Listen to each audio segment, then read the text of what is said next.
Halo teman-teman, ketemu lagi dengan saya Anis Gracia di Malang. Apa kabar teman-teman? Pasti sehat ya. Sekarang masih di hari-hari bulan puasa ya teman-teman ya. Saya mengucapkan selamat menjalankan ibadah puasa.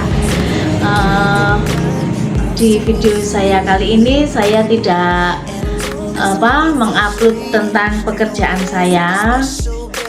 Kali ini saya mau sharing tentang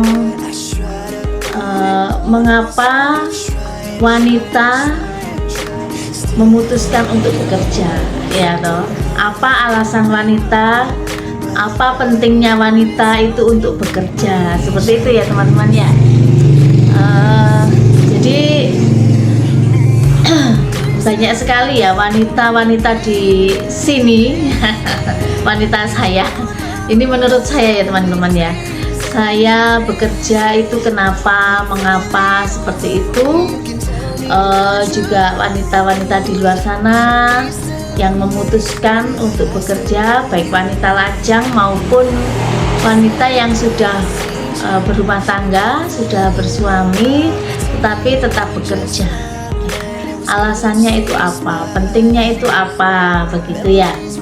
Kalau menurut saya, alasan saya karena yang pertama itu untuk mencukupi kebutuhan saya secara pribadi, ya. Yang pertama itu karena tidak dipungkiri bahwa wanita itu kebutuhannya beragam ya, kebutuhannya macam-macam, random kayak gitu ya, kebutuhannya banyak dibanding dengan para pria kayak gitu ya.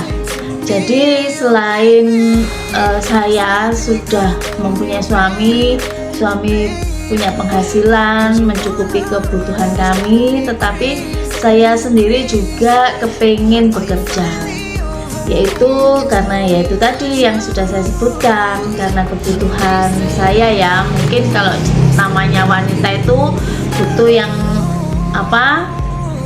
namanya belanja kayak gitu, mungkin ya untuk kebutuhan sendiri atau juga bisa untuk mensupport keluarga saya, keluarga saudara atau apa, mungkin mau memberi apa gitu kan. Kita kalau punya uang sendiri itu nggak sungkan gitu ya teman-teman ya. Kalau kita bekerja itu kepingin, misalnya namanya wanita itu juga nggak hanya kebutuhan, tapi pengen itu macem-macem. Ada pengen sepatu, pengen beli tas, beli baju gitu kan, kepingin kumpul-kumpul arisan, sosialita. Nah kayak gitu-gitu kan. Kalau kita sebagai wanita, kalau kita punya pekerjaan, kita punya penghasilan sendiri, itu kan nggak terlalu ribet ya teman-teman ya. Kalau kita punya usaha sendiri, punya penghasilan sendiri, itu ketika kita mau mengeluarkan uang ya tetap semua itu diperhitungkan, tetapi paling tidak itu enggak yang terlalu diskusi dulu dengan suami ya. Beda kalau kita tidak bekerja, apa-apa ya harus ngomong sama suami, mau beli ini, mau beli itu kan, ngobrol diobrolkan. Nah tetapi kalau kita secara pribadi sudah punya penghasilan, pengen beli ini ya tetap semua itu tetap ya kita komunikasi dengan suami, tetapi kan karena kita ada punya uang sendiri ya, seenggak-enggaknya kan suami ya oke-oke aja, seperti itu. Jadi yang pertama itu alasan saya bekerja karena untuk memenuhi kebutuhan saya secara pribadi. Nah alasan yang kedua itu untuk menunjang kebutuhan rumah tangga sebagai pembantu ya, membantu suami seperti itu, untuk mencukupi kebutuhan keluarga. Namanya juga membantu ya, Jadi tidak kita 100%, namanya membantu. Misal kebutuhan rumah tangga itu 100%, saya sebagai istri, sebagai ibu bisa membantu mungkin 25% mensupport anak-anak atau apa, atau kalau misal untuk ya beli-beli keperluan rumah tangga atau belanja-belanja sedikit, tetapi tidak sepenuhnya itu tanggung jawab seorang istri. Ya, kembali lagi, walaupun kita sebagai seorang istri yang bekerja, bagaimanapun tetap harus menghargai suami. Bagaimanapun suami itu harus tetap di atas. Gaji berapapun suami, misalnya gaji istri itu lebih tinggi, bagaimanapun suami harus tetap dihargai, harus tetap dinomorsatukan, harus tetap di atas, karena dia sebagai kepala keluarga. Jadi walaupun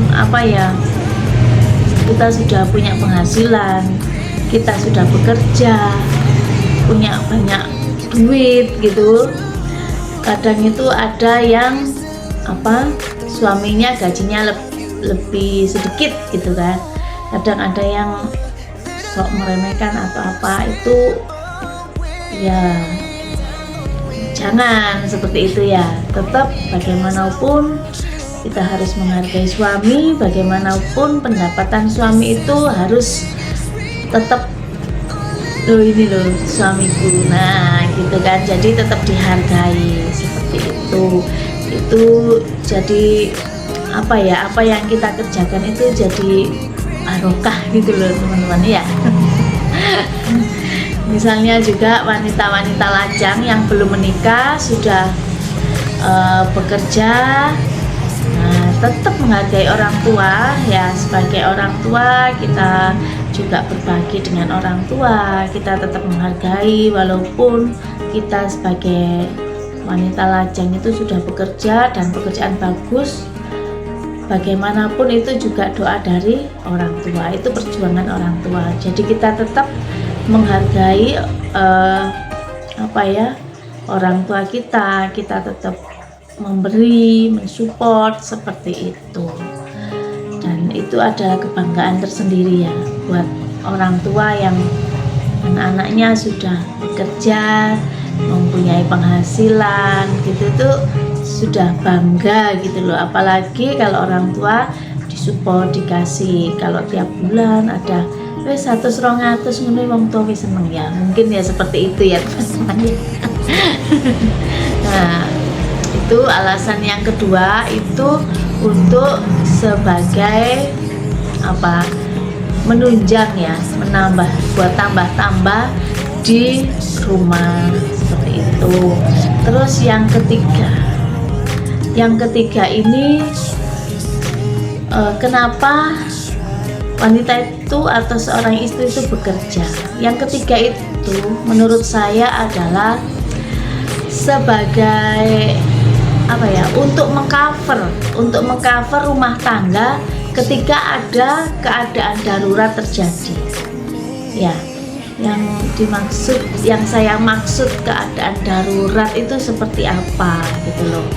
Misalnya ya amit-amit ya Bang Bayi ya teman-teman ya. Misalnya kalau saya sebagai seorang istri, tiba-tiba suami saya sakit, misalnya suami teman-teman online itu ada yang sakit, setidak-tidaknya kita sebagai seorang istri yang punya penghasilan itu bisa mengcover gitu loh, mengcover kebutuhan, walaupun ya bagaimanapun caranya ya, karena yang biasanya cuman mensupport sekitar 25%, 30%, 50%, dan akhirnya karena keadaan kepala rumah tangga yang tidak memungkinkan, akhirnya kita harus bisa mengcover kebutuhan rumah tangga kita seperti itu ya. Jadi namanya orang kan kita nggak tahu, mungkin ada yang pasangan kita ada yang sakit, atau ada yang amit-amit dipanggil Tuhan, atau ada kejadian yang lain sehingga kita mau nggak mau itu harus mengcover kebutuhan rumah tangga kita, ya. Kita harus menjadi single parent seperti itu, ya. Kita harus mampu, kita itu sudah siap. Nah, seperti itu. Jadi nggak kaget kalau kita nggak punya pekerjaan ketika kita tiba-tiba menjadi seorang single parent seperti itu. Mesti kita shock, kita bingung. Terus aku harus ngapain? Aku harus apa? Aku bekerja nggak pernah, gitu ya. Mau usaha apa? Sesuatu itu kalau dengan tiba-tiba, ya, dimulainya dengan tiba-tiba itu biasanya akan sulit dilakukan. Tetapi kalau dalam keadaan situasi yang enjoy gitu, kita mau bekerja, atau mungkin kalau tidak memungkinkan untuk bekerja di luar, kita bisa memulai usaha di rumah kayak gitu, ya. Itu sudah sesuatu yang luar biasa, ya teman-teman, ya. Mungkin selama ini ada teman-teman online di luar sana yang belum bekerja gitu ya, dan mungkin mulai berpikir apa yang bisa saya kerjakan, seperti itu. Mungkin sekarang dalam zona nyaman, suami pekerjaannya bagus, aku tak ibu rumah tangga gitu ya. Tetapi kita kan tidak tahu di depan kita akan seperti apa. Molak-malik dunia itu kita juga nggak tahu. Setidaknya kita ada mungkin kalau suami dalam keadaan bagus, mungkin ada yang investasi emas, investasi rumah, tanah, properti seperti itu. It's okay, nggak ada masalah, ya. Nggak ada masalah teman-teman. Kalau sudah tabungan banyak gini-gini, begitu ada sesuatu yang terjadi, sudah itu propertiku banyak, dimakan 7 turunan nggak akan habis. Nah kayak gitu kan kita aman. Tetapi ketika kita tidak mempunyai simpanan, ketika kita anak-anak masih kecil, bagaimanapun yang bertanggung jawab adalah seorang ibu. Nah, teman-teman saya ini, maka dari itu, ya, saya itu sering sharing sama teman-teman. Mungkin ada yang suaminya pejabat, tetapi dia juga tidak mempunyai pekerjaan. Ada yang punya bisnis keluarga, usaha keluarga, otomatis kayak istri kan ya wis membantu di situ gitu ya. Kayak saya punya teman juga yang suaminya itu punya kayak semacam usaha yang aluminium, besi, proyek-proyek kayak gitu. Nah, suatu ketika suaminya ini dipanggil Tuhan, otomatis semua ada di bahu seorang istri, ya, teman saya itu. Nah, bersyukurnya dia di situ itu ketika suaminya sering ngerjakan proyek di mana dia selalu ikut, dia selalu terlibat baik tentang bahan baku, tentang pengerjaannya, karyawannya, akomodasinya, dia itu terlibat di situ. Jadi ya bersyukur banget ketika suaminya nggak ada, dia langsung bisa handle proyeknya, dia bisa cari proyek ke sana kemari. Itu seorang wanita hebat, itu luar biasa. Jadi saya melihat di situ bahwa sebesar apapun penghasilan seorang suami di proyek, ya, kalau kita masih bisa ngapor, kalau kita bisa mengikuti jejaknya begitu, kita aman. Tetapi ada juga teman saya, ini cerita-cerita ya teman-teman, ya. Ada juga orang kenalan saya, dia itu penjual bakso, baksonya laris manis seperti itu. Nah, bapak penjual bakso ini punya sakit diabetes, teman-teman. Akhirnya dia itu sakit dan kondisinya menurun, akhirnya meninggal. Padahal usaha baksonya itu sudah luar biasa. Kalau menurut saya ya, untuk usaha keluarga itu sudah luar biasa, bisa mengcover anaknya sampai anaknya kuliah dan sebagainya. Dan ketika sudah meninggal beberapa bulan itu nggak ada yang jualan, teman-teman. Saya nanya, kenapa kok nggak jualan? Nggak ada yang bisa buat baksonya, kan nggak ada. Jadi anaknya itu waktu masih bapaknya sakit, anaknya memang ngantar ke pasar, ya, ngantar ke pasar, cuman ditunggu di parkiran. Jadi dia tidak tahu di mana bapaknya berbelanja, resepnya racikan-racikan buat pentol dan sebagainya itu dia tidak tahu, di mana langganannya, belanja-belanja pernak-perniknya bakso dia tidak tahu resepnya sama sekali, termasuk istrinya. Jadi istrinya di rumah istrinya di rumah itu mempersiapkan segala sesuatunya, ya, kayak mulai bahan yang kering-kering kayak apa-apa itu dipersiapkan semuanya, sampai rombongnya dicuci dan sebagainya, mangkok-mangkoknya disiapkan, semua bersih beres. Tetapi dia lupa satu hal, dia tidak tahu resep dari baksonya itu seperti apa, bahan bakunya itu belinya di mana, langganannya di pasar itu di mana, dia tidak tahu sama sekali. Dan itu benar-benar fatal, teman-teman, ya. Jadi akhirnya ya sudah, baksonya itu wis nggak ada ceritanya sama sekali. Padahal eman se-ele-ele itu ya, dia masih bisa meraup keuntungan satu hari itu 250.000. Waktu itu kan sering saya cerita-cerita waktu beliaunya masih sehat kayak gitu-gitu kan, saya sering ngobrol. Tetapi ketika semuanya itu diambil, ya sudah selesai. Akhirnya istrinya bingung mau ngapain gitu kan, jual bakso nggak tahu resepnya. Nah, makanya seringkali saya sharing sama teman-teman ketika di salon, ya seenggak-enggaknya kita punya belajar bekerja usaha sendiri, bisa di rumah. Kalau yang bisa masak ya bisa bisnis kuliner seperti itu, bisa harus diposting. Sekarang itu media sosial kan enak banget ya, teman-teman. Misalnya saya buat kayak kapan hari itu risol mayo misalnya, saya cuman posting gitu aja sudah, enak ya mbak, pesen dong mbak. Nah kayak gitu. Itu cuman karena saya ini juga nggak banyak waktu ya, teman-teman, untuk berbisnis kuliner. Sebenarnya saya senang banget, tetapi ya itu lagi ya, saya mau fokus di salon saya, gak mau serakah ya teman-teman.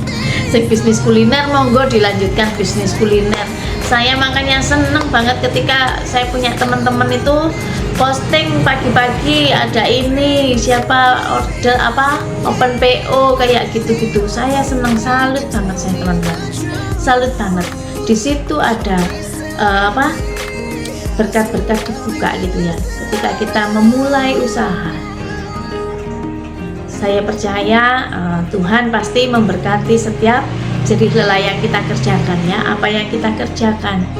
Mungkin ada yang teman-teman juga bekerja kayak buka laundry, kayak ikut di rumah orang, bersih-bersih rumah orang dan sebagainya. Itu sudah, buat saya itu sudah usaha yang luar biasa, karena juga bisa menunjang kebutuhan keluarga, bisa memenuhi kebutuhan kita sendiri ya, karena di situ kita bisa bekerja, kita bisa berhati-hati, bisa mengatur keuangan dengan baik gitu kan, berjuang untuk keluarga, seperti itu ya teman-teman ya. Mungkin ada yang saat ini teman-teman bingung ya, mau kepingin juga sih mbak usaha, kepingin juga sih mbak kerja, tapi di usia saya yang segini tuh mau ngelamar kerja tuh kerja apa, kayak gitu ya. Atau kendalanya saya punya baby, saya punya anak yang nggak bisa ditinggal, saya harus mikir siapa yang ngomong dan sebagainya, seperti itu. Nah sekarang silakan, mungkin teman-teman ada yang pengen usaha apa, silakan dipikirkan.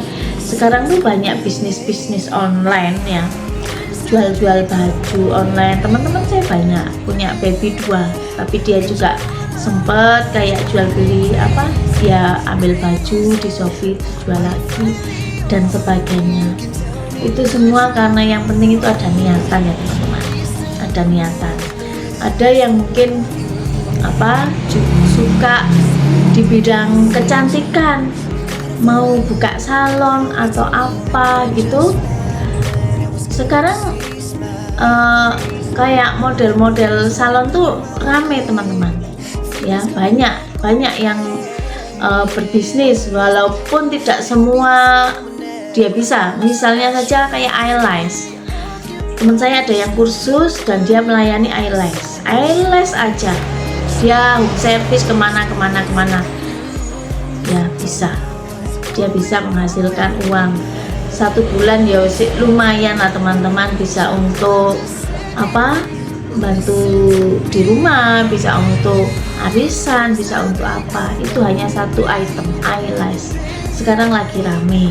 Terus ada teman saya yang ya luar biasa, dia home service kemana-mana, sulam alis, ada yang apa, make up, wedding, terus masih mengerjakan salon di rumah.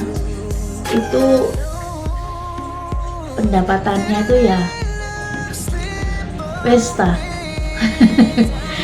Katanya 1 bulan itu bisa beli sepeda beat teman-teman ya. Itu yang usaha yang sudah sangat diberkati, sudah rezekinya banyak. Nah, setiap orang punya rezeki masing-masing. Kalau kita mau ya, semua itu yang penting kan ada niatan, ada kemauan, seperti itu. Jadi intinya siapa yang ada niatan, pasti Tuhan itu buka jalan buat kita.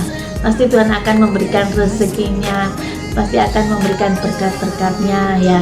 Dan rezeki itu tidak akan tertukar tidak akan tertukar ya teman-teman ya. Banyak juga dulu saya mengkursusi teman-teman dan sekarang sudah sukses luar biasa.